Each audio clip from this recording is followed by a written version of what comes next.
Mesdames, Messieurs, peuple congolais, je vais ici vous faire le décryptage des fétiches du dictateur Sassou Nguesso,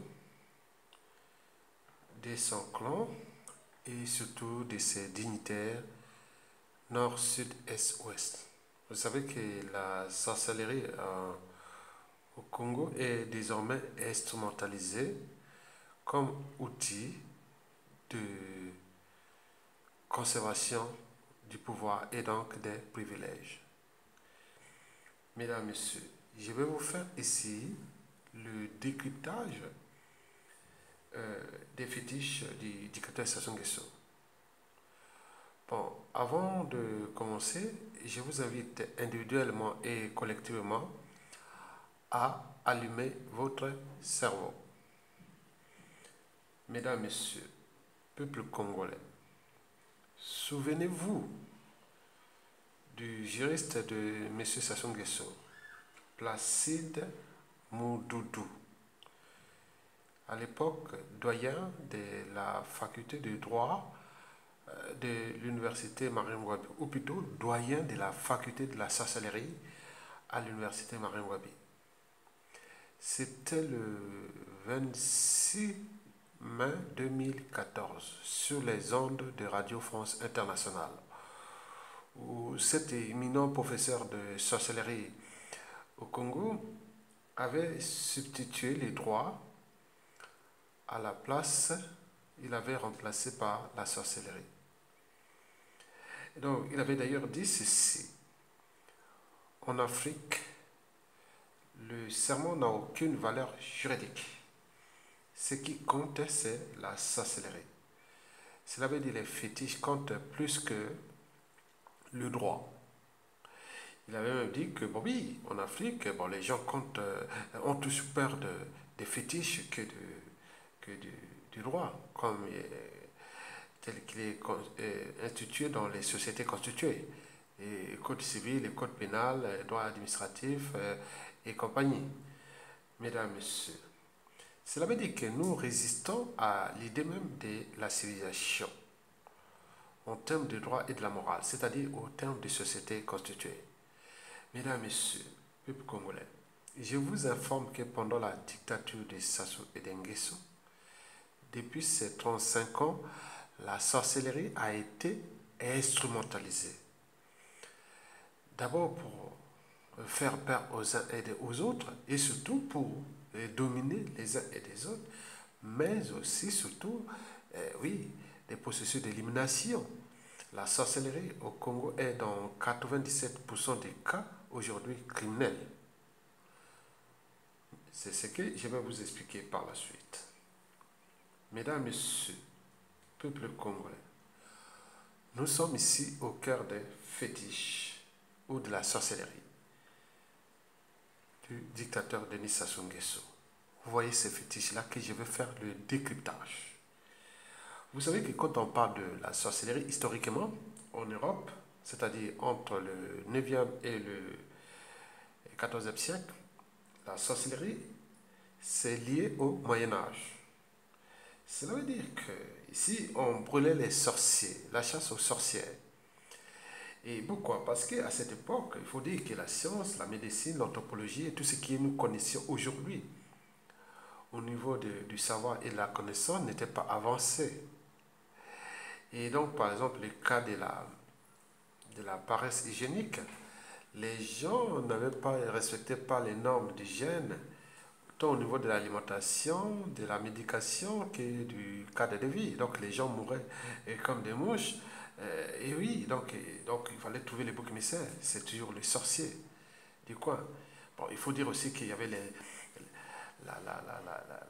processus d'empoisonnement et des masses et compagnie.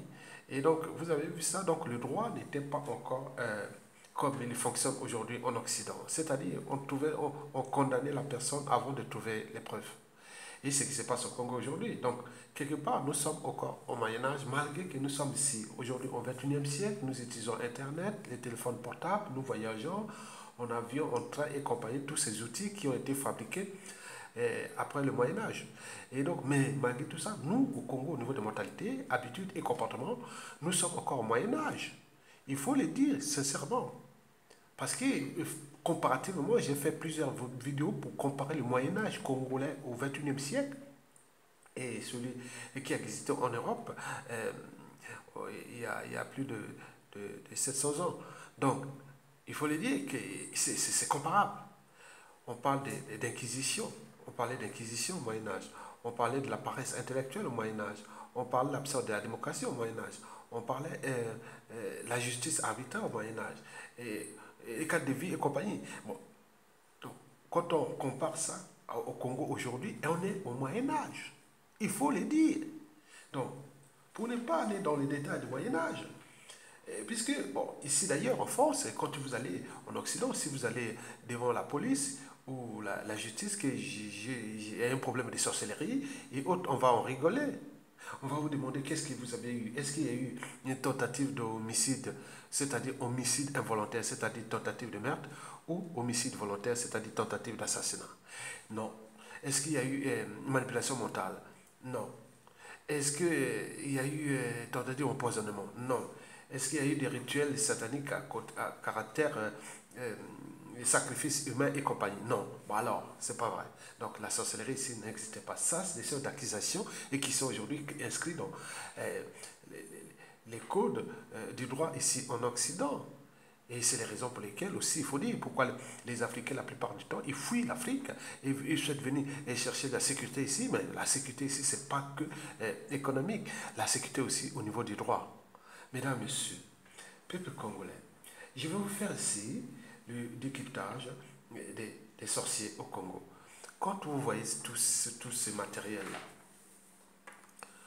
vous pouvez voir ici, qu'est-ce que vous voyez là? Vous voyez la photo du fils du dictateur, Sassou Nguesso. Et qu'est-ce que vous voyez autour de cette photo? J'ai placé le fils, comme on dit, qui a vu le fils, a vu le père. Donc tel père, tel fils. Donc Sassou Nguesso, toute sa politique qu'il a entrepris depuis ces années, que ce soit que de la sorcellerie, d'assassinat et compagnie, et tel fils, tel père, donc il va utiliser ça. Donc ce sera pareil. Mais nous, le problème n'est pas à ce niveau. Nous, le problème, c'est au niveau comment nous allions euh, faire le décryptage de la sorcellerie au Congo en tenant compte de ces fétiches. Parce que vous imaginez que ce que vous voyez là, si c'était en France, en Occident, ailleurs, c'est un décor, c'est un tableau, c'est c'est une pièce de musée qui est là devant nous, ici en Occident. C'est une pièce de musée, vous voyez la mise en scène que je vais vous faire le décryptage. On ne peut même pas trouver ça au Quimbranly, hein, là où se trouve le musée des arts premiers, inauguré par Chirac, inauguré par Chirac, qui fait aujourd'hui des millions de visites chaque jour. Mais chaque année, qu'est-ce que je dis? Donc, ici, ce serait vraiment un décor, quand vous voyez ces décors-là. Mais nous, un Congolais qui va voir ça, il va devenir fou. Il va croire, s'il a des problèmes de santé, s'il a des problèmes sociaux et autres, il va dire, ça y est, on m'a placé les fétiches. Donc, il croit. Par conséquent, placer Mundundu avec quelque part raison, que les gens ont peur des fétiches et de tout. Mais nous, le but est de déjouer cette emprise, ce conditionnement vers tout ce qui, ici, par exemple, représente les décors de la culture, des arts. Oui, mesdames, messieurs, peuple congolais. Un Congolais, quand tu vas voir ça, il va devenir fou. Il va fuir. Et on a même entendu quand on a vu ces fétiches là qui ont été publiés par Baza News. Et les gens disent il faut les brûler. Mais non, il ne faut pas les brûler. Au jour où Tatsung Nguesso tombe, il faut les récupérer. Parce qu'au Congo, on n'a pas un professeur d'université, un anthropologue, un scientifique et tout ce qu'on connaît de l'art. Il aurait pu les garder, ce décor-là. Il est génial. Il est génial. Mais on peut faire déjà commencer le cryptage. Et qu'est-ce qu'on voit ici? Je vois ici, par exemple, là, c'est des cornes d'animaux. Hein? Par exemple, je vais réduire. Attendez. Voilà, vous voyez ça? C'est des cornes d'animaux. Il y a même une peau de, je sais pas si ça doit être un léopard ou une panthère. Hein. Chez nous, on appelle ça un ngoué. Et donc ça doit être ça, peut-être un panthère ou léopard, vous voyez déjà ça. Bon, on voit là, ça doit être des cornes, les trucs de crocodile. Vous voyez déjà, on voit pas loin, hein, les crocodiles là. Bon, là, on voit une tête de lion sacrifié qu'ils ont fait la mise en scène. Et là, c'est des statuettes, hein, ils sont là. Hein, voilà, il y a une doit être de femmes. Hein, c'est vraiment génial. Et vous voyez, là, il y a la statuette, là, et aussi là, de l'autre côté aussi. Là, c'est génial. Et devant, il y a les cornes de buffle qui sont là. Et je ne sais pas qu'est-ce qu'ils ont mis là. Ils ont même végétalisé ces décors. C'est génial, il y a des herbes là. Vous voyez déjà ça. C'est génial. On peut encore continuer, on peut diminuer l'échelle et pour voir ça. Voilà, en bas.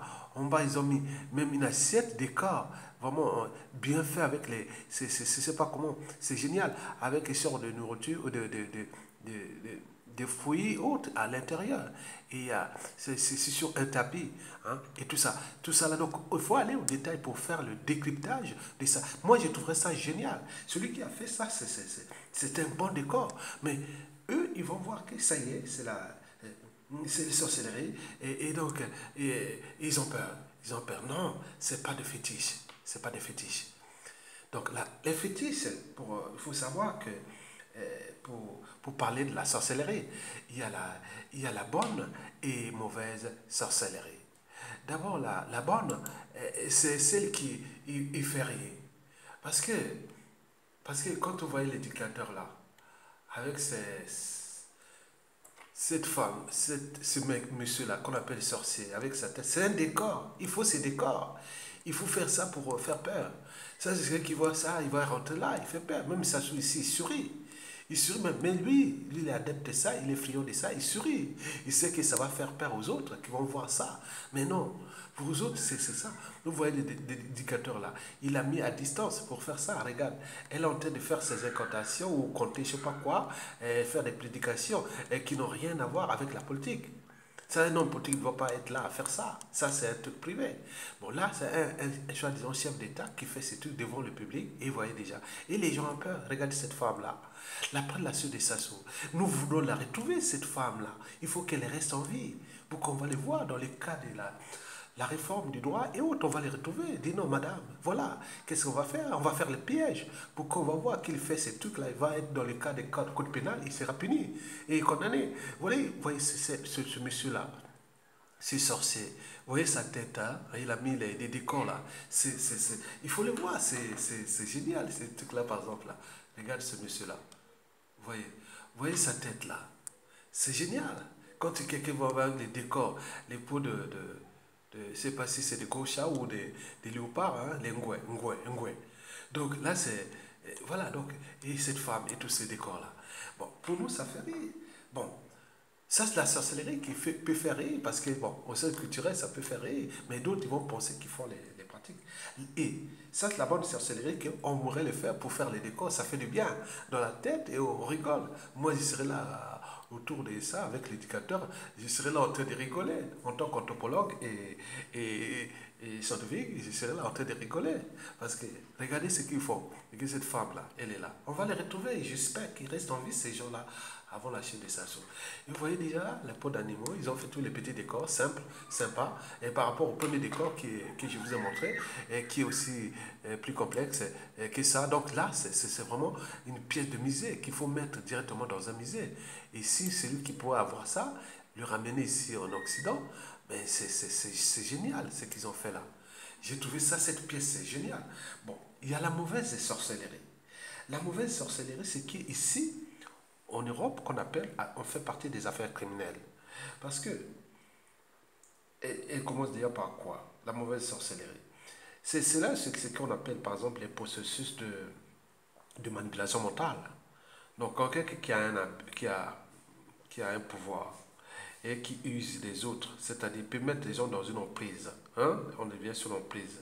On appelle ça les syndromes de Stockholm. La manipulation mentale, c'est plus dangereux et que même autre chose. Donc ça, c'est puni par la loi dans tous les pays et dit que société dit constituée.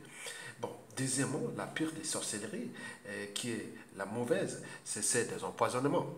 Vous savez que le Congo est devenu au premier rang, les régimes de Sassou Nguesso, au premier rang des régimes qui empoisonnent les opposants et tout le monde. Les empoisonnements ne sont pas seulement directs que l'éducateur fait sur ses serviteurs gênants ou sur ses opposants et compagnie, mais l'empoisonnement aussi des masses au niveau de la population. On parle de l'eau empoisonnée, on parle fait des vaccinations, de campagnes de stérilisation et tous ces choses-là qui sont connues de la science. Je ne veux pas vous dire parce que ça va vous effrayer, mais surtout ce qui est bizarre, que quelqu'un est malade, on ne sait pas comment il est malade, et on dit oui c'est la sorcellerie, mais on connaît ça. Donc tout ça sera édifié au thème de l'éducation, du programme d'éducation nationale, depuis l'école primaire, collège, lycée, université, après Sassou Nguesso. Donc l'enjeu ici aussi, éducation. Mais la sorcellerie aussi, c'est surtout des homicides. Oui, les homicides involontaires ou volontaires. Involontaires, c'est quoi? C'est les meurtres et volontaires, c'est les assassinats. N'oublions pas des rituels sataniques et diaboliques qui apportent la mort, qu'on appelle les sacrifices humains. Mais nous, bien sûr, demain, il faudra légiférer tout ça dans le code pénal. Qu'est-ce que c'est la sorcellerie? Donc on va, si vous avez dit sorcellerie, on va vous demander qu'est-ce que vous avez eux. Donc il y aura des chefs d'accusation, par exemple empoisonnement, manipulation, homicide, rituel satanique et autres trafic d'ossements et compagnie et tout ce profanation des cimetières et tous ces trucs, on va les mettre dans un code et mettre des lois qui sont là entre les faits et les droits. Donc on va les mettre ça pour que à chaque fois qu'il y a ça, et les gens sont condamnés en prison. Donc ils vont se trouver dans le piège. Additionné à ça avec la police technique et scientifique, on pourra construire un truc pour que nous puissions individuellement et collectivement s'affranchir du Moyen-Âge congolais, qui est encore là présent avec ces genres de pratiques. Mesdames, Messieurs, peuple congolais. Donc nous avions tout à gagner par rapport à ça, parce que ça, moi, ça reste un décor. Oui, c'est un décor qui est là. Bon, on peut continuer. On peut continuer. Voilà. Il est encore là. La bonne femme est là. Le sorcier est encore là. Il est venu voir le sorcier et la sorcière. Ils sont là. Hein? Voilà. Donc, ceux qui font leur boulot, donc nous avions compris comment fonctionnent les choses. Nous allions les expliquer dans l'espace et le temps pour que les Congolais puissent être informés. Parce que l'ignorance est la pire des souffrances. Parce que l'inégalité entre couches sociales, culture, société et civilisation n'est pas fondée sur la nature, elle réside dans l'éducation ou l'information qu'on donne à l'individu, ou plutôt dans celle qu'on lui refuse. Je dis que l'ignorance est la pire des souffrances. Et la connaissance libère. Donc, d'où l'enjeu de l'éducation à venir après Sassou Nguesso. Et merci beaucoup.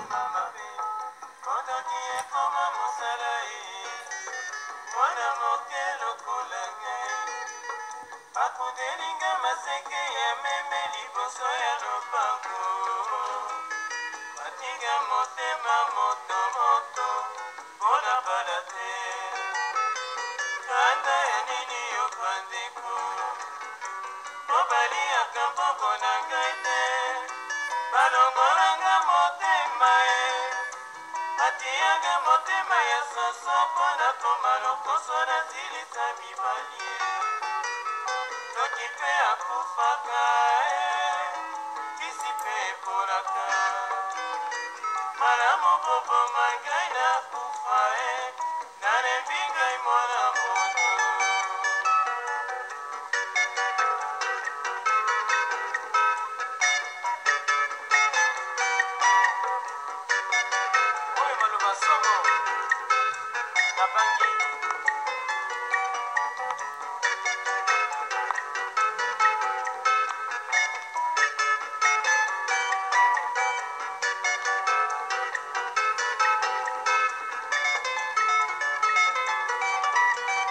famille oyo motema mabe kondoki ekoma mosala mwana moke lokola ngai bakundelinga maseke ya meme liboso ya lopango batinga motema motomoto mpona bala te kanda ya nini yo bandeko po baliaka mbongo na ngai te balongolanga motema batianga motema ya soso mpona koma lokoso na silisa mibali soki mpe akufaka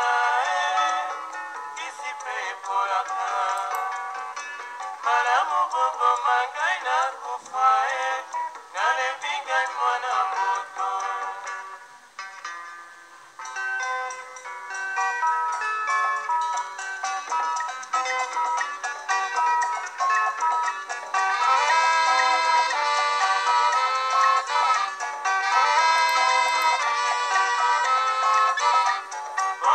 nini na ngai yo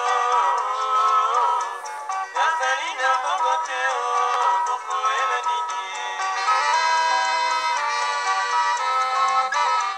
mondokeloko mabe banganga mpe bakufaka mokili oyo ya bato nalela labi na ngai yo